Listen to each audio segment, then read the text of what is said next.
Hey, screen printers, this is Ryan from Ryonet, and the reason I'm wearing a sweatshirt today is because it's so dang cold in this screen printing environment.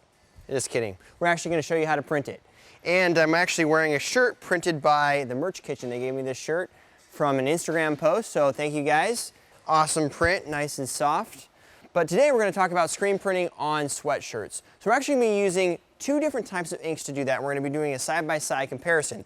We're going to be using the Meteor White, which is a Plastisol from Green Galaxy, and the Comet White, which is a water-based from Green Galaxy. So you can kind of see the difference between Plastisol and water-based as we learn how to print on the sweatshirt material.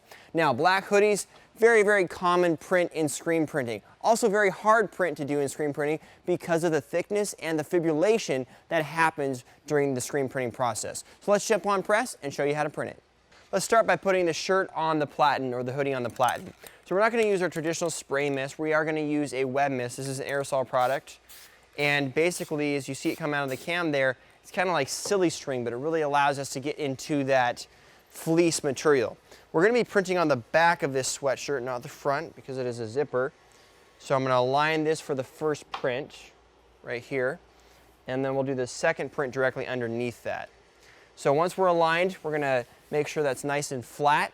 Now this material is a lot thicker, so we do need a little bit more off contact. So we've set a little bit more off contact on our Riley Hopkins Jr. press, and I want to make sure I double check and confirm that once I put the screen down. So the other thing that really helps when printing any type of thick material or any type of material that's hard to print is tension.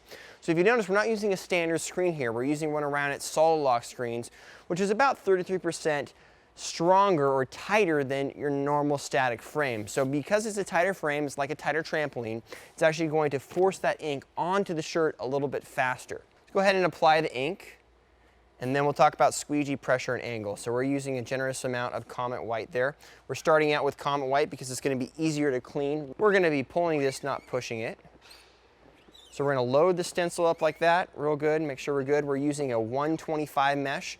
110 to 125 would be a good print for sweatshirts. I wouldn't really recommend going all the way to 160, a little bit too high. So if you notice, my angle is going to be a little bit lower like that. I want to make sure that that first pass has enough pressure to give myself a nice base to then flash and then overprint. With this water base, however, we typically pull the squeegee twice, not just once each time around. Well, you don't want to press too hard because then you start to smash the ink in. And then we're making sure that our ink is releasing nicely from the screen. We lift up and then flood that back. Here we're using the Quartz Express flash dryer. We're only using the bottom two zones of the flash, so it saves a little bit electricity and energy right there. Okay, we'll come back around. Our ink's still slightly tacky, which is just fine. Then we're going to do our overprint. So we've already got our screen flooded. Same pressure and angle. You can go a little bit faster on this overprint. We're really making sure that screen clears out. Flood up. All right, there's our final print. So once again, you always flood after you're done printing with water base. We're going to go and flash this a couple times to kind of emulate a cure. Not going to cure it all the way until we're done printing.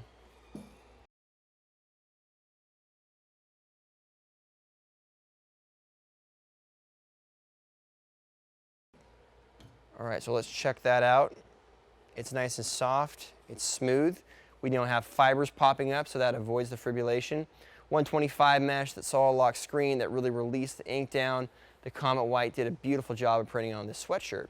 Now let's actually try the Meteor White. So we're going to lift this up and move it down slightly so we can do a side-by-side comparison there. So now we're going to apply our Meteor White. One awesome thing about that Comet is it cleans so easy. This screen literally took about 2 minutes to clean off all the way on press too.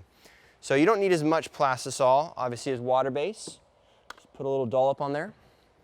And then we do want to continue to flood the screen up. So we want to load the stencil first. Same pretty much pressure and angle. The Plastisol is going to be a little thicker, so we're going to go a little bit slower than the water base. But we really want to make sure that we're getting a good underbase, so that first print's very, very important. Good amount of pressure.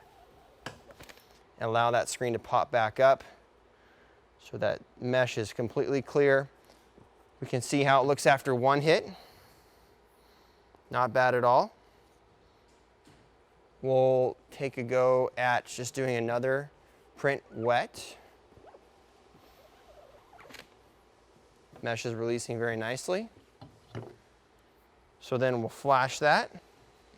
Plastisol is going to flash just a little bit quicker, especially under this quartz flash, because there's not a lot of air movement, just heat.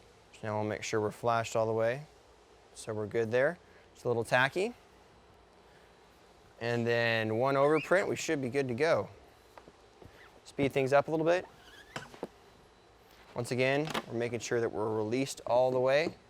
We stuck to our Comet a little bit there. Didn't screw it up though. And there's our final print. First of all, let's preface that this is a cotton hoodie. If we had a blended hoodie, we'd need to use low cure additives in either of these inks to avoid dye migration. But because this is cotton, we can pretty much cure at the 320-degree mark. So here's our Comet, here's our Meteor. Kind of feeling the two. The Comet's definitely a little bit softer. They both printed nice and flat, matting the fibers of the hoodie down. So the prints both look great on the hoodie material or the fleece material. I would say the Comet's a little softer. Meteor is a little brighter. It's got a little bit of brightness to it because it's those plasticizers in it. They're both nice and white, but the Meteor does have a little bit of shininess to it. So they both look great. All right, so what did we learn? We learned that screen mesh and tension probably have the most to do with a good screen print on a sweatshirt. Both the Comet and the Meteor printed very nice, avoiding that fibrillation, matting the fibers down. What really accomplished that is that tight tension, 30 plus newtons using that solid lock screen, the 125 mesh. Now, my preference would probably be the Comet White, a little bit easier to print, a little bit softer on the sweatshirt, and eco-friendly. So that would be my choice between the two. So check out both of these inks available on our website from Green Galaxy. Thanks a lot for watching Screen Printers. Stay tuned to our YouTube channel for more awesome screen print tutorials. Have a great day.